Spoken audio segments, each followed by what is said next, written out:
Hi guys, today we're going to talk about Canada and Canada's foreign policy with Patrick James, the Dean's Professor Emeritus of International Relations, the University of Southern California.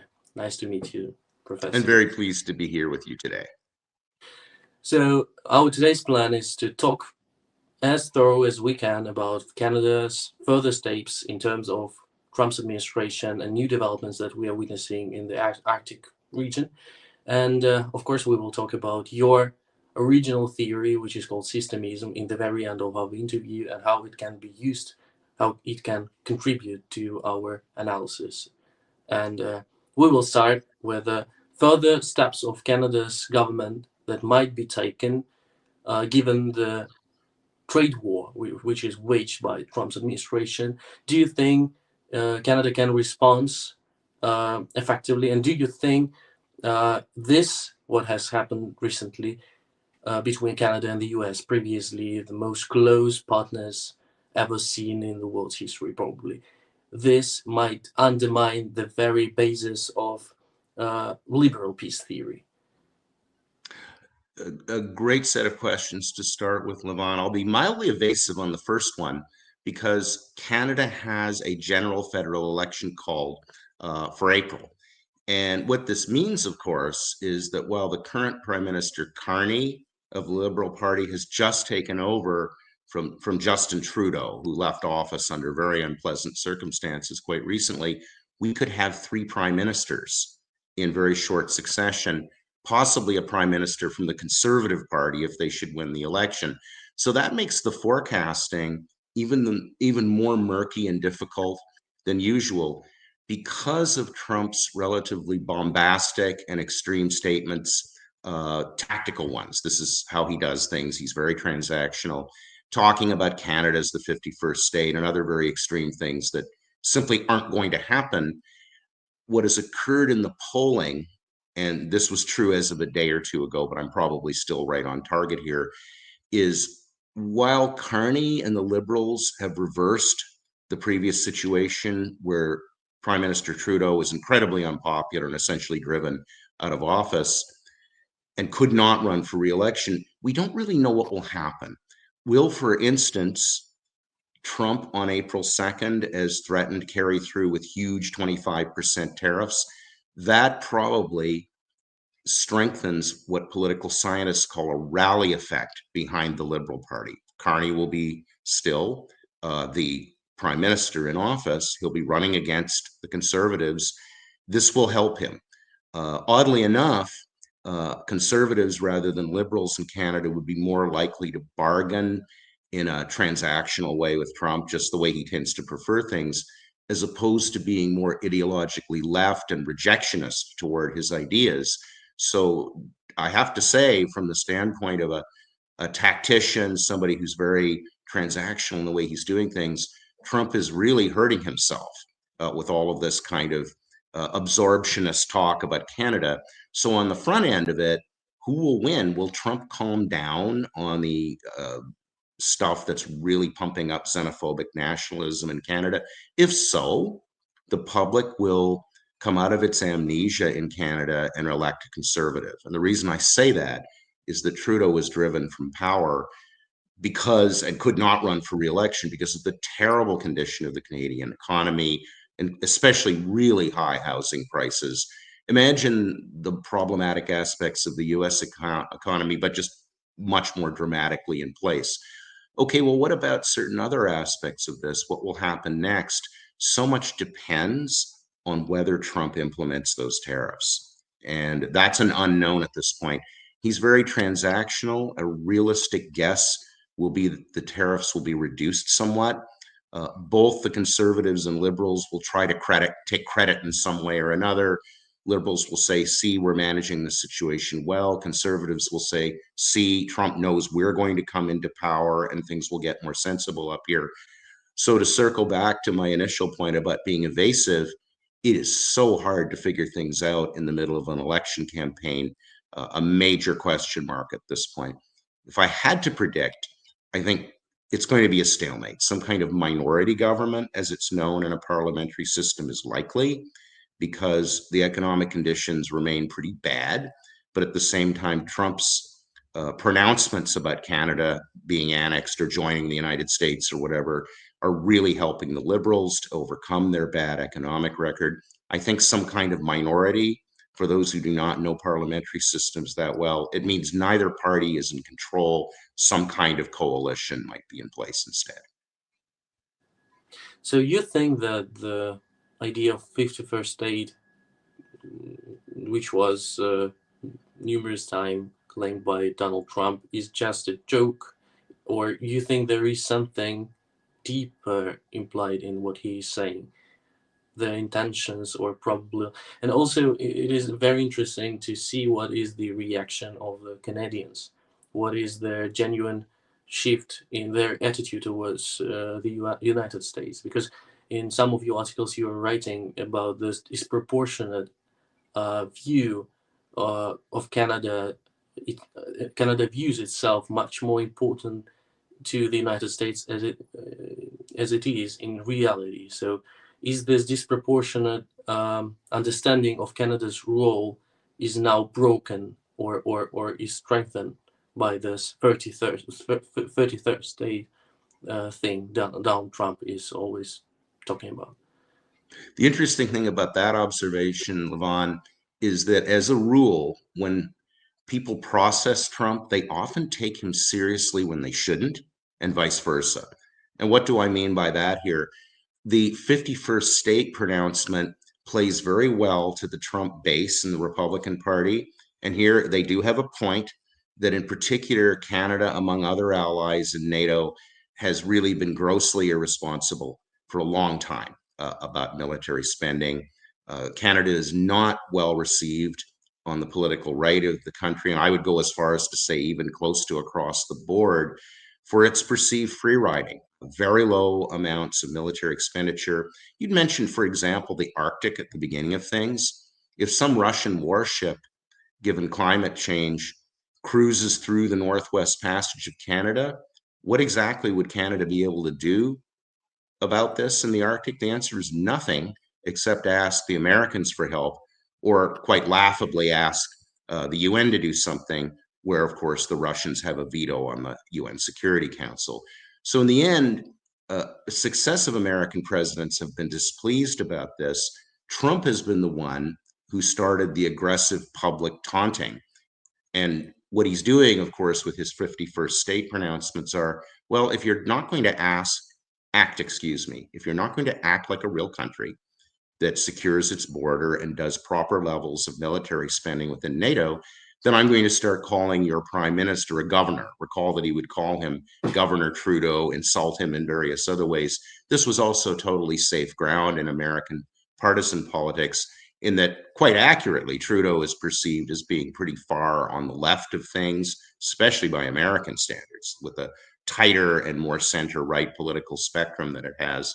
So going after Trudeau was a totally safe thing, but there are unintended consequences.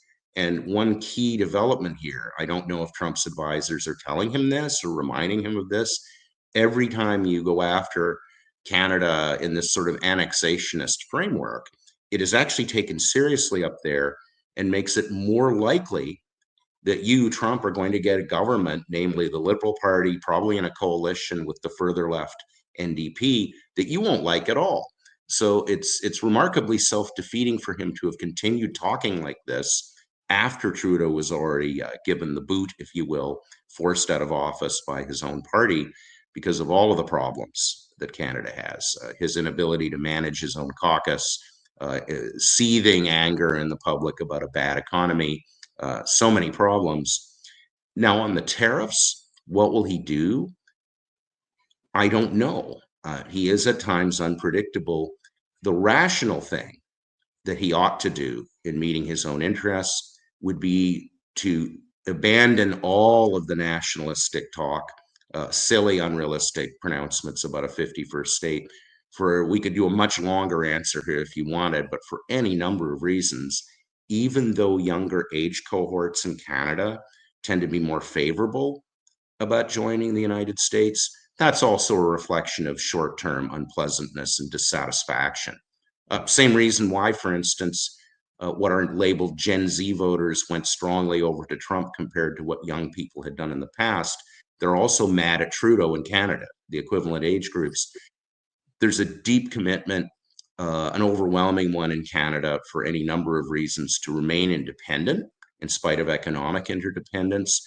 And I'm just incredibly skeptical about the idea of certainly the totality of Canada coming in. As soon as the Republican supporters realized that they would be adding multiple Democrats, maybe even something to the left of that, to the House, to the Senate, certainly strengthening the Democratic Party in the Electoral College, they would lose interest in this immediately. It would be over. So I think this is a case, to finish up this answer, where people are taking Trump seriously, where he is really just making a tactical statement, trying to push the Canadians, trying to frighten them perhaps into doing what he wants. But anyways, I think that the threats and the risk coming from the United States is becoming more and more feasible, given for instance, the recent visit of J.D. Vance's wife, if I'm not mistaken, and some people from Donald Trump's administration to Iceland, and ongoing claims and pronouncements about, not Iceland, I'm sorry, Greenland, about Greenland becoming the United States, the part of the United States. So it is becoming more and more feasible. And do you think this is all about Greenland, or Canada should also be concerned? And if so, what can Canada do if the United States of America really will really take some effective steps towards annexation, or somehow claiming Greenland as part of the United States? The whole Greenland thing, I may surprise you a little bit with what I describe as the first domino to fall here, is what I would describe as the catastrophic Biden administration foreign policy. And there in particular, I mean head-shaking mistakes, the bizarre non-action in response to the Chinese balloon. It's easy to forget things that don't become violent and don't escalate. That was a very severe demonstration of weakness and confusion. The optics of the Afghan withdrawal are even worse. Then you have the troubling escalation of Gaza and Ukraine. Ukraine, of course, coming first. All of this happens under Biden. And social scientists studying policy will tell you that arguably the only thing worse than demonstrating extreme weakness is confusion. And I think we had both with Biden. All right, where am I going with this? Right of center advisors around Trump, and who knows what the exact causal mechanism is. It doesn't really matter. Trump got even more interested than ever in Greenland. And part of that is the extreme vulnerability of the United States with respect to strategic minerals. China, for instance, if you look at electric vehicles, et cetera, other kinds of technologies, strategic minerals that are needed, that are very important, are not found in sufficient quantities within the United States. In some cases, not at all. Where might they be? Greenland has a very tiny population. It's has a colonial history connection, of course, to Denmark. Denmark is a very weak and small country compared to the United States, and it's also pretty far away. So if you look at Greenland and the recent election there, where are things headed? I see a middle ground here where Greenland may actually not so much join the United States. There are all kinds of constitutional issues that would come up with that. But does it want to play ball with its small population, perhaps having visions of being like a Gulf state where you have fantastic wealth from natural resources? Let's put it crudely in what we would call political realist terms. If you've got a lot of territory and very few people, and really you're pretty dependent upon NATO protection anyway, would you rather make a deal with the Americans for your strategic minerals? Or would you rather become more and more uncomfortable as Chinese and Russian ships are increasingly present within the far north? Which of these two scenarios, if you're a Greenlander, would you be thinking about? Closer relationship with the Americans, or relying somehow on independence, which is an act of madness without any kind of military alliance. Greenland just simply can't defend itself independently. It could become independent, but only if it then is under some type of security umbrella. Trump would probably be very happy to have an independent Greenland in an extremely strongly interdependent trade and military relationship with the US.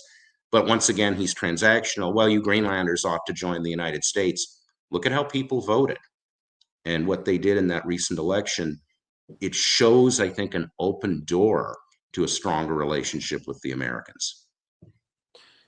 But don't you see the Greenland case as a probable room for Canada to show up to somehow claim its own security interests in the region, which is massively important for Canada, because Greenland is the crossroad, and it is, as you said, a huge place full of minerals. So maybe Canada or maybe EU probably might become the third way for Greenlanders. And don't you see this as an opportunity for Ottawa to take steps? No, for two reasons. Historically, Pierre Trudeau the Elder, who was in office in the 1960s through the early 1980s, tried something in foreign policy he called the third option. And the idea at that time, actually, Canada was a much more Anglo-centric country, more connected to Great Britain than it is now for any number of reasons. The idea of the third option was not to be under any kind of vestigial colonial connection to Great Britain or to be an acolyte of the United States. So the third option was to go global. This failed for any number of reasons. So there's already that sitting in the background. But there's also another important reason. You've drawn indirectly attention to something known as military procurement. So building a car, for instance, might take, I don't really know anything about the car industry, but it certainly doesn't take 20 years or 10 years to build a car. You can't snap your fingers and engage in what is known as military procurement. I'll use one example. Military caliber warships and icebreakers that could be used in the Arctic take years and years to create in any sufficient number that would matter. You cannot just simply say, well, we've been asleep at the wheel. The Americans, the Russians, and others, possibly even the Chinese, are becoming very intrusive in the far north. Let's go to the EU as an option here. Well, the EU can't snap its fingers and create what Canada would need up there either. Really, once again, the depressing reality for most Canadian leaders most of the time is that you have to come to some kind of negotiated settlement with the Americans. So as I said earlier on, right now, God only knows what would happen if the Russians engaged, and I picked them in particular because they are so aggressive, in really severe violations of Canada's Arctic sovereignty. Also, it's a sobering reality to look at the dependencies of major countries in the EU on Russian oil and natural gas. This has become an issue, of course, in the past as the United States increasingly shut down fossil fuels. Trump, of course, is reopening all of that. I don't see, I guess I'm inclined to say no, I don't see a lot of independent action available to Canada at this point. The most sensible thing that could happen is to start reading Trump a little more realistically, perhaps not in a more literal way, in that he talks a lot. And then there's a long history of him backing off from extreme statements and negotiating with someone. He tries this all the time. Military procurement, Levon, takes years, even decades. Once you've said to yourself, here is a national security problem, I must do something about it. Even if the liberals at this point, or the conservatives, if they take over later on in the spring, decided immediately to do major things, not the smaller gestures they've made, they don't have the capability for a long time to come. Going to the UN, absolutely no hope there because of the Russians and their presence on the Security Council. It will come down, as usual, to asking the Americans for help. So you think that the EU is not a way either for Greenland or for Canada, so it's unrealistic. And I would say incredibly unrealistic for Canada for just any number of reasons. The EU has problems of its own. We, of course, saw Brexit quite recently. There are risks of fragmentation in other countries. One thing that's going on in the world, again, studied by social scientists, we're in a wave, and who knows how high the wave goes or how long it extends in time, of right of center populism. There's some left of center populism too, but at least for now, uh, most of the time, most of the elections are going for some kind of populism, some kind of anti-elitism. That is really bad news for the EU, which already has, to some degree, become embattled because it is perceived as an elitist and top-down project.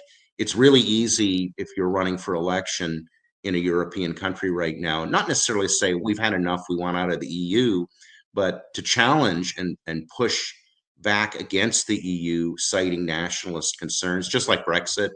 We could talk about Italy, for example, also in the same vein.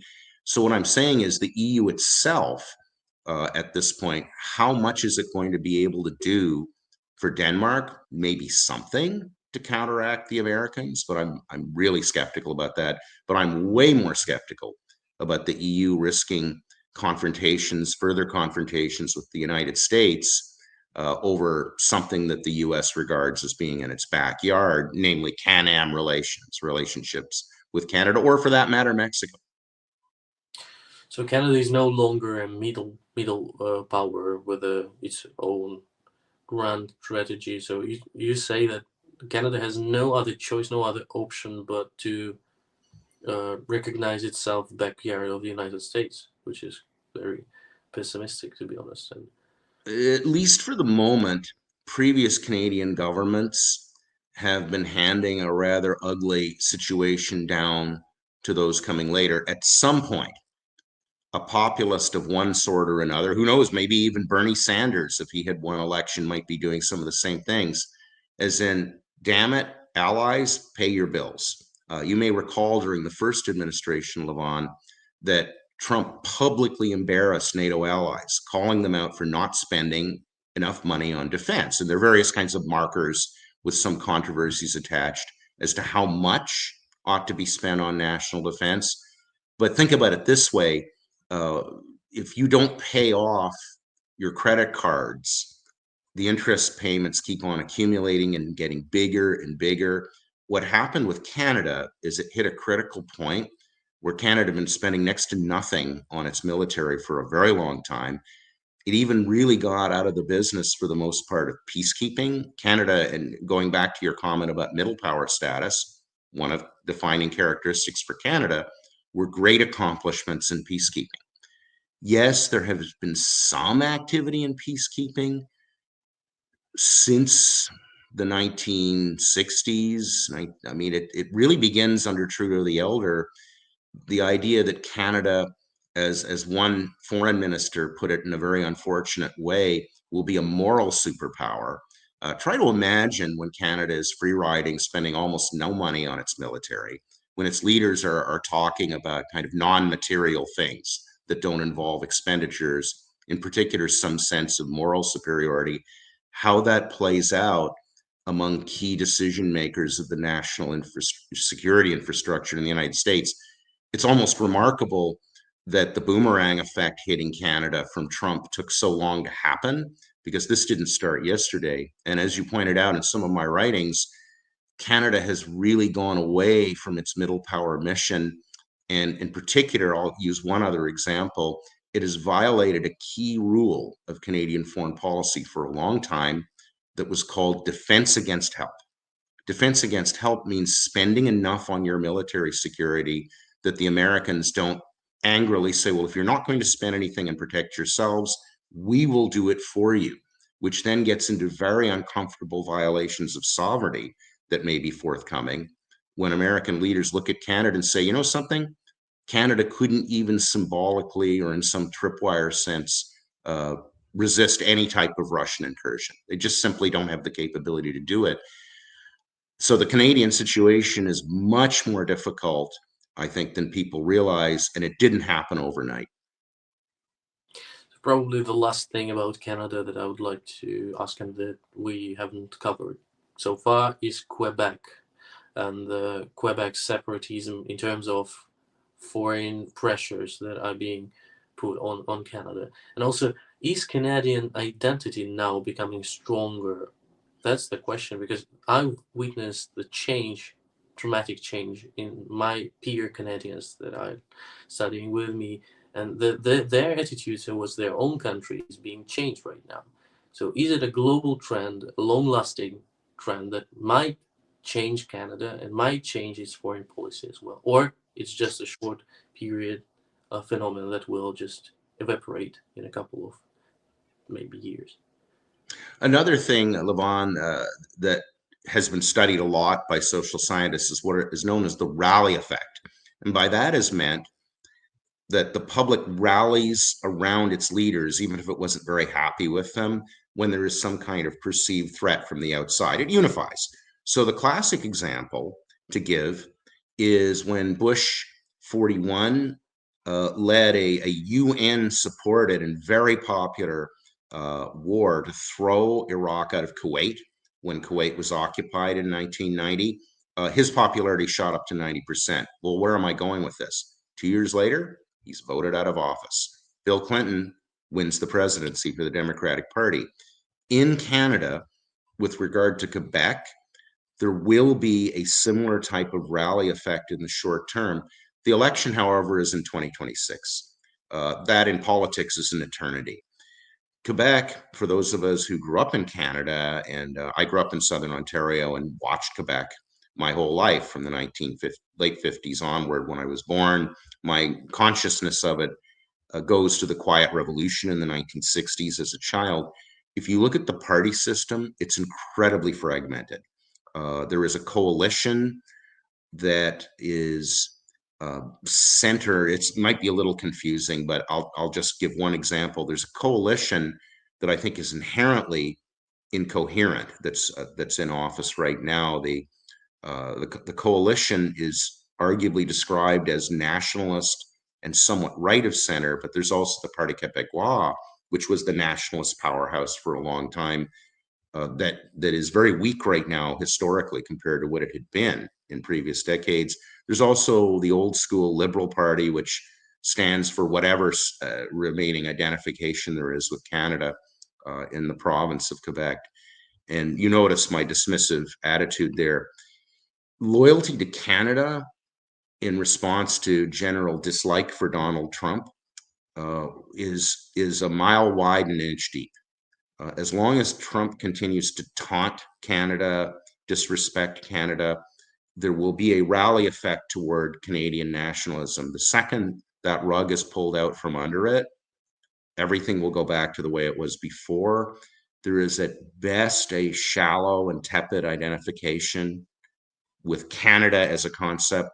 Within Quebec, there's a much more powerful identification with Quebec as a certain type of entity that exists, that's in the mind, in the imagination, and has borders of one sort or another. So there, what will happen?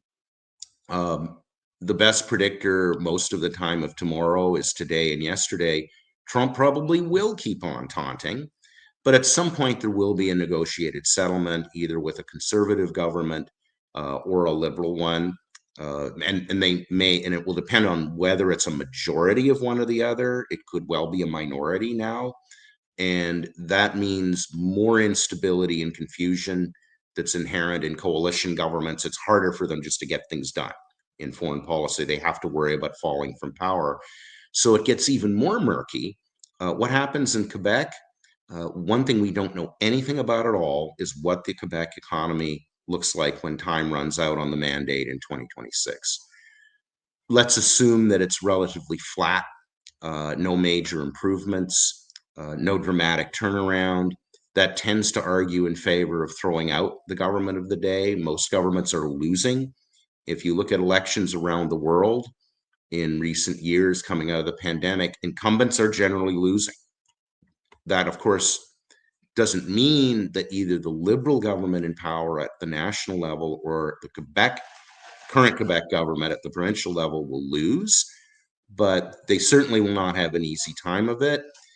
My guess is Quebec gets back to business as usual. A fairly decentralized and not strongly identified member of the Canadian Confederation is what we can expect to see from Quebec. I do not see, in other words, some kind of dramatic, emotionally permanent re-identification of Quebec with Canada as an idea. But don't you see Quebec as a probable point which might be utilized by Donald Trump's administration, as for instance Greenland is now being utilized in terms of gaining more influence on Canada? Just imagine what they are now doing in Greenland is they are prompting Greenland towards independence in order to make Greenland afterwards be more dependent on the US. Why don't Donald Trump's administration do the same towards Quebec? In fact, I would just critique them, and your question makes very good sense to me. And we can even add another dimension. To some extent, Alberta poses the challenge to Canadian unity, but in the opposite ideological direction. Generally speaking, Albertans tend to be more conservative than Canadians on average, and certainly more open to the oil and natural gas industry. There are long and angry memories about Trudeau the Elder and the National Energy Program. That is still out there. And it created an angry and I think to some degree justified disposition against the way the federal government was seen as being run in the interests of Eastern Canada. You will get that from Westerners, but in particular from the oil and natural gas producing province of Alberta. Meanwhile, Quebec, which in spite of its current government, most of the time is identified as somewhat post-material Euro left. It looks a little bit more like that than say a lot of other parts of the country. If Trump were optimizing strategically, doing the best job that he could, he would be thinking more along the lines that you've just prompted a moment ago. Are these not things that he could be exploiting? Actually, he's been very clumsy with this whole business about the 51st state. A much more clever way of playing divide and rule is to talk to Alberta about liberalizing oil and natural gas, restoring fossil fuels. That's a lot more popular with conservatives than liberal, NDP, Green, whatever. And on the other hand, more of a relationship with Quebec, as in we respect the distinctiveness of Quebec. We'd like more of a relationship with you. Don't even mention a 51st state. All of what I just said would have been absolutely devastating. By comparison, instead, with the kind of ham-handed talk about a 51st state, he's actually helping to dampen down those conflicts. As someone who lived in Canada for a long time and still visits up there to see family and friends, the worst thing an American leader can do to try to persuade Canadians of anything is to awaken xenophobic nationalism and anti-Americanism. It's always there waiting to be mobilized. That's exactly what Trump has done to himself quite recently. Uh, uh, so given those dramatic changes so that we are witnessing all over the world and in Canada particularly, do we as international relations scientists have a certain new tool to not to only to explain but maybe forecast the future and upcoming events? So I'm trying to yes, to come to the last probably theme that we are gonna discuss. It's your systemism theory. What is that, and how can it help us to understand the global politics better? Levan, because of what's going on in our world and in academia, the world, it's a trite thing to say, is becoming harder to understand. There are more different kinds of technical terminology. Notice people are talking a lot about AI, cyber. This is introducing terminology that no one even used all that much a few years ago. My approach, it's a little difficult to say, it's a particular type of theorizing. The systemist approach argues that we should try to look at things in a theoretically complete manner, as in don't miss things. And because of the way most academic theories work, they do. In other words, they do miss important things. In particular, how might we avoid missing what's really important? shift to a graphic approach. For anyone interested, if you just type in all one word, Visual International Relations Project, probably if you type in visual and start typing international, it will autofill for you. You'll see an archive. My archive draws pictures, one-page pictures, using simple, easy to understand notation. The technique can be learned very quickly. It draws visual one-page summaries of books and articles. And it does so in a way that emphasizes intelligibility. Where you could, for instance, just like the two tiles that we're in side by side, you can hold up two of my diagrams next to each other and they're written in the same notation, like the same spelling and grammar a language would have. In addition, I'll just give one citation in case people want to look it up. You can use my technique for foreign policy or domestic. In an article I published with Sarah Ganson in a journal called New Area Studies. If you type in New Area Studies in my name, it should come up pretty quickly. We drew a picture of the events of the Russo-Ukraine war. So my technique can be used to draw pictures of things in the real world, not just academic publications. Why is it useful? If you look at the Russo-Ukraine diagram, since it was created over 2 years ago, you could begin tinkering it with it and saying, well, wait a minute now, you're emphasizing this thing too much and you've left out that. And by definition, of course, given the time of publication, everything that happened from 2023 onward is not included in that diagram, but could be. So this technique is designed to cope with a lot of the challenges and problems in both academe and the real world, the very kind that you've been asking me about in this discussion. Words are one thing, but pictures help us a lot. And I'll just finish my answer by saying that the technique and approach that I've developed is in line with what educational psychologists have been scolding people to do for decades, as in, the graphics you have are too few. You academics are not doing enough with graphics, with visualizations. And furthermore, they're just too hard for people to understand. They're not really doing their job. In fact, they often leave people more confused than when they started. Whereas in my graphics, the idea is to help you understand and retain things that otherwise, if we just use words alone, might not seem comprehensible. Completely agree with you, because visualization and holistic approach is something that we lack in IR. And thank you for today's conversation. It was really insightful. To our subscribers, don't forget to like and share our video. And bye. Thank you very much. I enjoyed the interview, and all the best to your subscribers. Thanks.